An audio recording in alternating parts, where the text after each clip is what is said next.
Hello guys, কেমন আছেন সবাই? মিতু কিচেনে আপনাদের সবাইকে স্বাগতম। আজকে আমি এঁচোড় কোপ্তা কারি করব। তো চলুন দেখে নেওয়া যাক কিভাবে আজকে এঁচোড়ের কোপ্তা করব।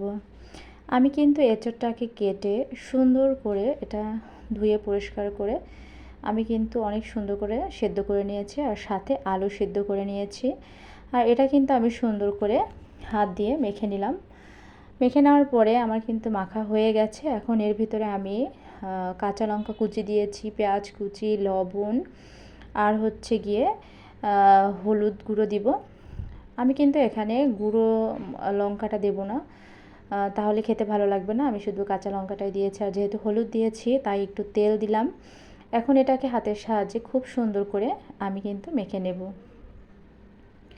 বন্ধুরা, আমার মাখা হয়ে গেছে। এখন কিন্তু আমি এটা ছোট ছোট বল আকারে শেপ দিয়ে নেব। তো দেখুন, আমি এভাবে একটা একটা করে হাতের সাহায্যে সুন্দর করে গোল গোল বল করে নেব। হ্যাঁ, এভাবে সুন্দর করে করে নেব। আমার কিন্তু বলগুলো করা হয়ে গেছে। এখন আমি কড়াইতে তেল গরম করে নিয়েছি।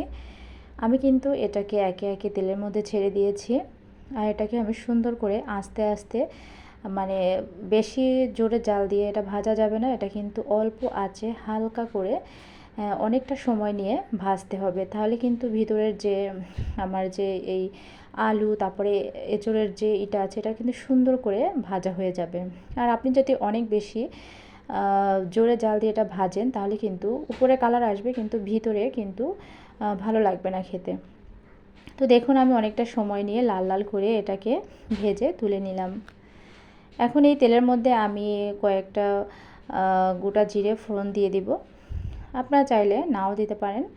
তো আমি ফোড়ন হিসেবে আমি এভাবে ফোড়ন দিলে আমার মনে হয় যে ফ্লেভারটা অনেক সুন্দর আসে। আর আমি এখানে কিছু বাটা মশলা নিয়েছি, আদা বাটা, পেঁয়াজ বাটা, রসুন বাটা আর কিছুটা বাদাম বাটা নিয়েছি।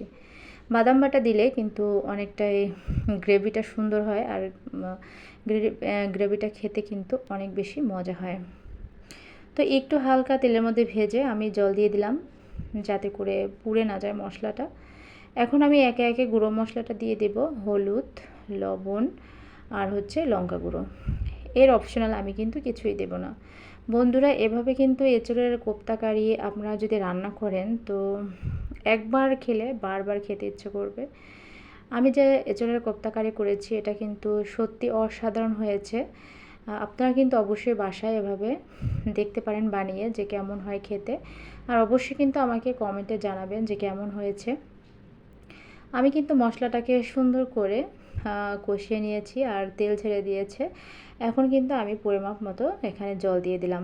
জলের পরিমাণটা আমি কমই দিয়েছি, কারণ যেহেতু বলগুলো সুন্দর লাল লাল করে ভাজা, আর বলে কিন্তু মানে এঁচোড়ের যে বলগুলো আছে সেগুলো কিন্তু একদমই বেশিক্ষণ জাল করা যাবে না, তাহলে কিন্তু এটা নরম হয়ে যাবে। জলটা ফুটে উঠলে কিন্তু আমি আমার যে ভাজা যে এই কোপ্তাগুলো আছে, এটা কিন্তু আমি এখন এটার ভিতর দিয়ে জাস্ট একটু বলক উঠলেই আমি কিন্তু নামিয়ে নেব। বেশি রান্না করলে কিন্তু এটা কোপ্তাগুলো নরম হয়ে যাবে, আর খেতে কিন্তু ভালো হবে না। তো দেখুন, আমি কিন্তু চুলাটা বন্ধ করে দিয়েছি। এখন একটু বাটা মশলা, জিরা, গরম মশলা বাটা, এটা দিয়ে একটু হালকা নাড়াচাড়া করে আমি নামিয়ে নেব। বেশি নাড়াচাড়া করলে কিন্তু এগুলো ভেঙে যাবে। তো আমার কিন্তু রান্না রেডি। দেখুন, আমি বাটিতে নামিয়ে নিয়েছি। দেখুন, কালারটা অনেক সুন্দর আসছে, আর খেতেও কিন্তু বন্ধুরা অনেক মজা হয়েছে। যারা আমার ভিডিও দেখছেন তারা কিন্তু অবশ্যই আমার চ্যানেল সাবস্ক্রাইব করবেন, লাইক করবেন, আমার পাশে থাকবেন বন্ধুরা। আর অবশ্যই কমেন্টে জানাবেন যে রান্নাটা কেমন হয়েছে। খেতে কিন্তু সত্যি বন্ধুরা অনেক ভালো হয়েছে, সবাই ভালো বলেছে। অবশ্যই আপনারা বাসায় ট্রাই করে আপনারাও বলবেন যে এটা কেমন হলো। বন্ধুরা, দেখতে কিন্তু অসাধারণ হয়েছে, আর খেতেও অসাধারণ হয়েছে। সবাই ভালো থাকবেন, দেখা হবে পরের ভিডিওতে। Bye bye.